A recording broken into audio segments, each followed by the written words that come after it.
नमस्कार. जवाहर नवोदय विद्यालय प्रवेश परीक्षा अंकगणित अभ्यासमाला 19 भागामध्ये आपलं सगळ्यांचं स्वागत आहे. आपण पुढचा घटक अभ्यासाला घेतलेला आहे अवयव व गुणक आणि त्यांचे गुणधर्म. तर अवयव आणि गुणक काय आहे याचा अभ्यास करताना आपण यातील उपघटक घेतलेला आहे. नेमके अवयव म्हणजे काय, नंतर पुढील भागामध्ये गुणक म्हणजे काय हे पाहूया. तर या भागामध्ये अवयव म्हणजे काय आणि त्याचे काय वैशिष्ट्य आहेत, काय होते अवयव म्हणजे कसे काढायचे ते बघूया. चला सुरुवात करूया. तर विभाज्य आणि विभाजक तुम्हाला आधी माहित करून घेणे आवश्यक आहे. तर विभाजक आणि विभाज्य हे दोन जे शब्द आहेत हे तुम्ही कुठे ऐकलेत? भागाकारामध्ये. भागाकारामध्ये भाज्य ऐकलं आहे, भाजक ऐकलं आहे, भागाकार बाकी.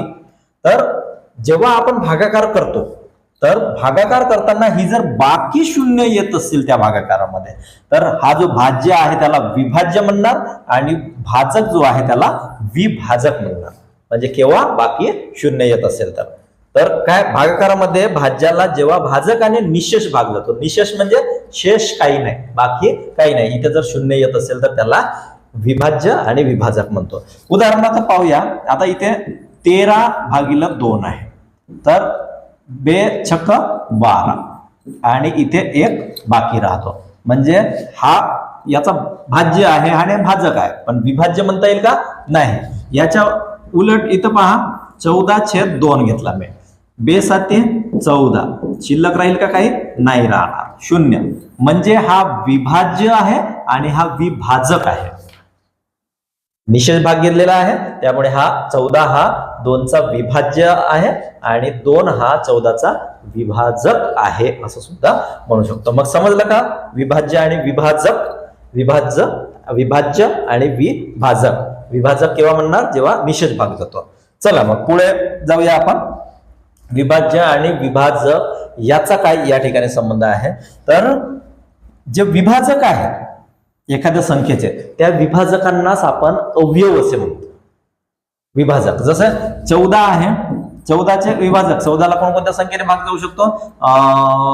14 ने जातो, 7 ने जातो, अजून 2 ने जातो, अजून 1 ने जातो. तर हे सगळे त्याचे अवयव आहेत.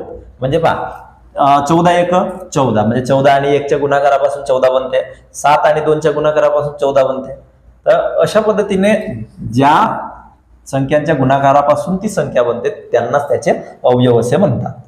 आलं का लक्षात? मग म्हणजे विभाजक ज्या संख्येचा त्या संख्येला निशेष भाग जातो. पहा 7 ने 14ला भाग देऊन पहा, निशेष भाग जाणार 7 दुने 14, 2 ने देऊन पहा जाणार, 1 ने देऊन पहा जाणार, 14 ने देऊन पहा जाणार. तर इथे सर्वात मोठा विभाजक म्हणाल तर तीच संख्या असते आणि सर्वात लहान विभाजक म्हणाल तर 1 ही संख्या असते. कधीही जर विभाजक सर्वात मोठा विभाजक आणि सर्वात लहान विभाजक जर असं विचारला तर सर्वात मोठा विभाजक कोणता? तीच संख्या. म्हणजे इथे 14चा सर्वात मोठा विभाजक कोणता?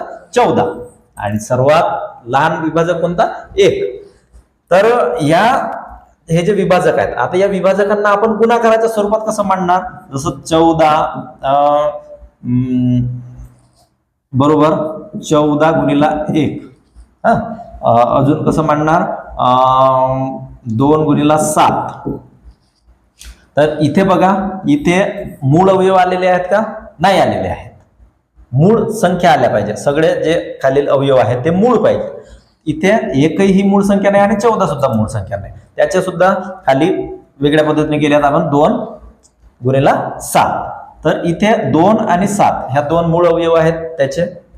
याच्यापैकी 7 आणि 2 हे मूळ अवयव आहेत. तर ह्या मूळ अवयवांची जी गुणाकारामध्ये असलेली मांडणी आहे म्हणजे गुणाकाराच्या स्वरूपामध्ये 7 गुणिला 2 या मांडणीला अभाज्य गुणनखंड असे म्हणतात. अभाज्य गुणनखंड म्हणजे अभाज्य म्हणजे काय? मूळ संख्या. अभाज्य म्हणजे मूळ म्हणजे ज्याचे भाग होऊ शकत नाही. 7चे भाग होऊ शकतात का? 2चे भाग होऊ शकतात का? नाही. तर आपण पाहिले ना मूळ संख्या म्हणजे काय आहेत त्या. तर त्यांना गुणनखंड म्हणजे गुणाकाराच्या स्वरूपात मांडलेले. असं गुणनखंड बऱ्याचदा वाक्य शब्दाचा प्रयोग होतो प्रश्नामध्ये आणि असे प्रश्न येतात तेव्हा तुमचा गोंधळ उडू नये. अभाज्य गुणनखंड म्हणजे मूळ अवयवाची गुणाकार स्वरूपामध्ये मांडणे. आणि अवयव म्हणजे काय? तर सगळे अवयव. आणि मूळ अवयव म्हणजे काय? की जे मूळ संख्या आहेत, मूळ संख्या चे अवयव, मूळ संख्या असलेले अवयव. 1 ही मूळ संख्या आहे का? नाही. 14 ही मूळ संख्या आहे का? नाही. मात्र हे सगळे अवयव आहेत, तर आपल्या त्या शब्दाकडे लक्ष द्यावं लागतंय. मूळ अवयव विचारला आहे का? हे अवयव विचारला आहे. अवयव जर विचारला असेल तर हे सगळे येणार, पण मूळ अवयव जर विचारलं तर हे येणार. आणि गुणनखंडाच्या स्वरूपामध्ये जर असला तर असं त्यांची मांडणी होणार. तर लक्षात आलं असेल. चला पुढे जाऊया आपण. सामायिक आणि साधारण अवयव पहा. पहिल्यांदा अवयव पाहिले आपण, मग मूळ अवयव पाहिले. आता हा एक नवीन शब्द आला, सामायिक किंवा साधारण. साधारण म्हणजे कॉमन.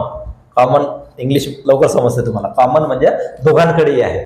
त्याच्याकडेही आहे पांढरी शर्ट, माझ्याकडेही आहे. त्याच्याकडेही असा पेन आहे, माझ्याकडे असा पेन आहे. तर हे कॉमन आहेत. ज्या गोष्टी त्याच्याकडे आहेत, माझ्याकडे आहेत, त्यांना कॉमन म्हणतो. तर अशा हे दोन संख्येच्या बाबतीमध्ये आपण ठरवू शकतो. जसं इथे पाहूया आपण 12 आणि 14. 12चे अवयव पाहूया आपण कोणकोणते टिकणार.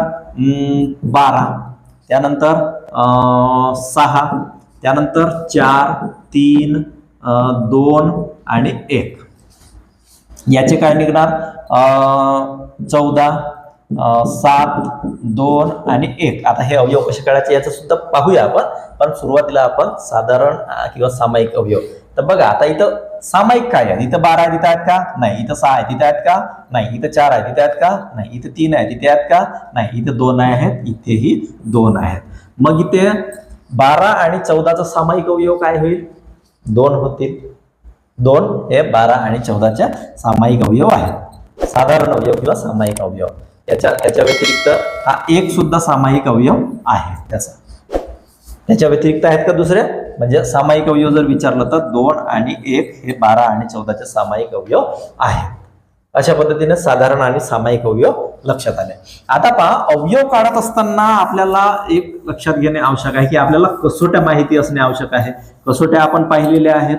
2च्या कसोटीपासून आपण कुठली कसोटीपर्यंत घेऊन गेलो आहोत, एकदम 12च्या कसोटीपर्यंत पाहिलं आहे.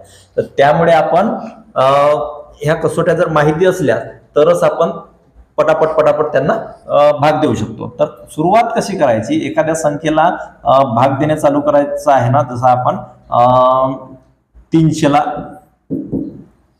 अवयव पाडणे चालू करूया. मग सुरुवातीला काय 2 ने देऊया भाग. मग किती होणार. 2 गुणिले 150. ठीक आहे. त्यानंतर मग या 150चा विचार करायचा. 150ला कितीने भाग जाऊ शकेल. 2 ने जाणार. मग देऊया पुन्हा 2 ने. आधी 2चा विचार करायचा. 2 ही सगळ्यात लहान मूळ संख्या आहे, त्यामुळे आधी 2चा देऊन पाहायचा. मग काय होणार. इथे 75 होणार. आता 2चा जाणार का इथे. नाही जाणार. मग 2 गुणिला 2 गुणिला मग आता याला कितीने देऊ भाग. 7 5 12, 2 1 3. 3 ने भाग जातो. मग 3 ने देऊया. किती होणार. 3 दुने 6, 25 3 75. म्हणजे 3 गुणिला 25 केला तर 75 होते. चला परत आपण तिथपर्यंत जाऊया. 2 गुणिला 3 गुणिला मग आता या 25चा विचार करू. 25ला 3 ने जाणार का. 5 आणि 2 7 होतात. नाही जात. मग 4 ने जाणार का. नाही. 5 ने जाणार का. जाणार, कारण एका स्थानी 5 आहे. मग 5 ने देऊया. 5 5 25 झाला. आता या 5चे भाग पडू शकणार का. नाही, कारण हे मूळ संख्या आहेत. आता आल्या सगळ्या मूळ संख्या. एक तरी आहे का याच्यापैकी संयुक्त संख्या आहे का. नाही, सगळ्या मूळ संख्या आल्या. म्हणजे हे त्याचे मूळ अवयवातील मांडणी झाली. त्याला काय अभाज्य गुणनखंड म्हणतो. हे 300चे. तर अशा पद्धतीने आपण अवयव काढणार आणि अवयवामधून मूळ अवयव हेच मूळ अवयव आहेत. इथे दुसरे अवयव नाही आहेत. तर अवयव कोणकोणते आहेत. 300 आणि 1 नवीन अवयव आहेत. तर याचे सगळे अवयव जर काढायचे असतील तर पहिल्यांदा ही संख्या पकडायची 300, त्यानंतर 150, त्यानंतर 75, त्यानंतर 25, त्यानंतर हे सगळे लिहून टाकायचे. 5 3 2, 5 3 आणि 2 अशा पद्धतीने हे एवढे झाले. आणि शेवटी 1 पण आहे याचा अवयव. 1 हा प्रत्येक संख्येचा अवयव असतो. मग याचे किती अवयव झाले. 300 1 2 3 4 5 6 7 8 अवयव निघाले याचे. अशा पद्धतीने आपण त्यांचे अवयव काढता येईल. आणि हे त्याचे मूळ अवयव 2 3 आणि 5 त्याचे मूळ अवयव आहेत. आणि या मूळ अवयवाच्या स्वरूपामध्ये हे मांडणी केलेले गुणनखंड म्हणतो त्यांना आपण. तर आलं लक्षात. मग सामायिक म्हणजे दोन संख्येचे जेव्हा अवयव काढतो तेव्हा त्या 2 संख्यामध्ये त्याच्याकडे काय काय कॉमन आहे त्याच्याकडे 5 आहे त्याच्याकडे 5 आहे का, त्याच्याकडे 3 आहे त्याच्याकडे 3 आहे का, असं कॉमन काढायचा आणि ते कॉमन म्हणजे सामायिक किंवा साधारण अवयव होत. चला पुढे आपण प्रश्नाकडे वळूया. 210 या संख्येचे मूळ अवयव किती? तर 210चे आपण 300चे जसे काढलो तसे काढून पाहूया. 210चे कसं येणार, पहिल्यांदा 2 गुणिला 105.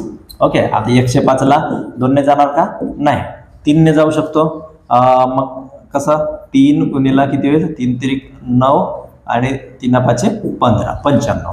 ठीक आहे, मग इथे 2 गुणिला बरोबर नाही 3 इथे चुकला आपला, 3 3 9 आणि 3 5 15 अशा पद्धतीने झाला तो, म्हणजे 3 गुणिला 35 105.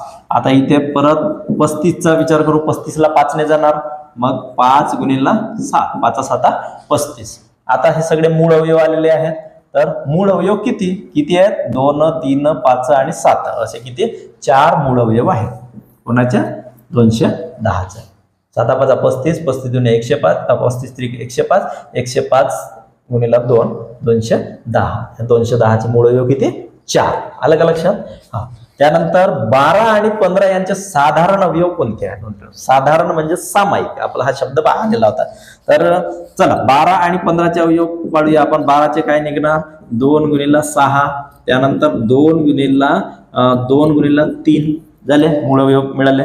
आता आपण काढूया 15चे. 15चे काय होणार, 15ला कितीने भाग जाणार, 3 ने जाणार, 3 5 15 झालं. पुढे जाणार का, नाही. मग आता कॉमन पहा, इकडे 2 आहे का, नाही, इकडे 3 आहे, इकडे 3 आहे.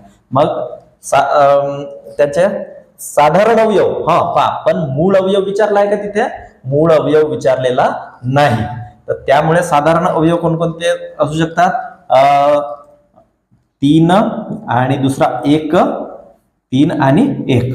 ओके, 1 याच्यामध्ये पण असणार आणि 1 याच्यामध्ये पण असणार. 12 आणि 15, 12ला 15 जाणार का भाग, नाही जाणार. म्हणून कोणकोणते आहेत त्याचे साधारण अवयव, 1 आणि 3.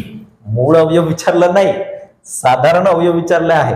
तर त्याच्यामुळे 1 चा सुद्धा त्याच्यामध्ये समावेश होणार, या 12चा सुद्धा समावेश होणार. पण 12 आणि 15 हे कॉमन नाही, त्यामुळे त्याचा प्रश्नच नाही. तर अशा पद्धतीने 2010 मध्ये हा विचारलेला होता. हे लक्षात ठेवायचा. साधारण मूळ अवयव असं जर शब्द आला असता तर फक्त मूळच अवयव, आणि मूळ शब्द न आल्यामुळे 1 चा सुद्धा त्यामध्ये समावेश झाला. 1 हा प्रत्येक संख्येचा अवयव आहे, एवढं लक्षात ठेवा. त्यानंतर 32चे मूळ अवयव काढण्याची प्रक्रिया पहा. मूळ हा शब्द आलेला आहे तेव्हाच हे असं. तर आता या कोणत्या गुणाकाराची किंमत 32 होऊ शकते काढूया आपण. 2 दुने 4, 4 दुने 8, 8 दुने 16, 16 दुने 32 आली 32. याची 32 आली. याची पहा 8 दुने 16, 16 दुने 32, याची पण येते 32. याची 3 दुने 6, 6 दुने 12, 12 दुने 24, नाही याचा 24 येते. इथे 8 दुने 16, 16 दुने 32, 32 दुने 64 येते. तर इथे दोघांची उत्तर 32 आहे. पण आपल्याला काय म्हणते, मूळ अवयव काढण्याची प्रक्रिया. मग इथे मूळ अवयव आल्यात का, नाही. 8 हे मूळ अवयव आहेत का, मूळ संख्या आहे का, नाही. इथे मात्र सगळ्या मूळ आहेत, म्हणून कोणती ते आहे, ए आहे. 2017 मध्ये विचारलेला होता हा. त्यानंतर 412 या संख्येचा सर्वात लहान विभाजक कोणता? विभाजक म्हणजेच अवयव. तर पहा, मी आधीच सांगितलं होतं की सर्वात मोठा अवयव म्हणजे तीच संख्या आणि सर्वात लहान विभाजक म्हणजे 1. आठवते ना, याच भागामध्ये आपण पाहिला. तर इथे 1 हा सर्वात लहान विभाजक आहे. पण इथं मूळ जर शब्द आला असता तर उत्तर वेगळा असता. इथं मूळ आलाय का, नाही. तर विभाजक काय आहे, त्याचा सर्वात लहान विभाजक 1 हा आहे. तर अशा पद्धतीने अवयव काढणे, अवयवामधून मूळ अवयव किती आहेत, कोणकोणते आहेत हे काढता येईल. त्यानंतर कॉमन अवयव, कॉमन अवयवचा पुढे आपल्याला उपयोग होणार आहे जेव्हा लसावी मसावी काढणार तेव्हा. तर ते कॉमन म्हणजे सामायिक किंवा साधारण. त्यानंतर अभाज्य गुणनखंड हा सुद्धा शब्द येतो एखाद्या प्रश्नामध्ये, तर ते सुद्धा लक्षात ठेवायचं. त्यांची मांडणी, अशा प्रकारचे प्रश्न वेगवेगळ्या प्रकारे विचारले जाऊ शकतात. पण आपल्याला जर माहिती असलं अवयव कसे काढायचे आणि कोणकोणते आहेत हे जर माहिती असलं तर कसाही प्रश्न विचारू द्या, आपण कधीही मागे पडणार नाही. तर अशा पद्धतीने आपण मूळ अवयव किंवा अवयव, विभाज्य, विभाजक या ठिकाणी पाहिलेलं आहे. खूप सराव करा आणि यश मिळवा.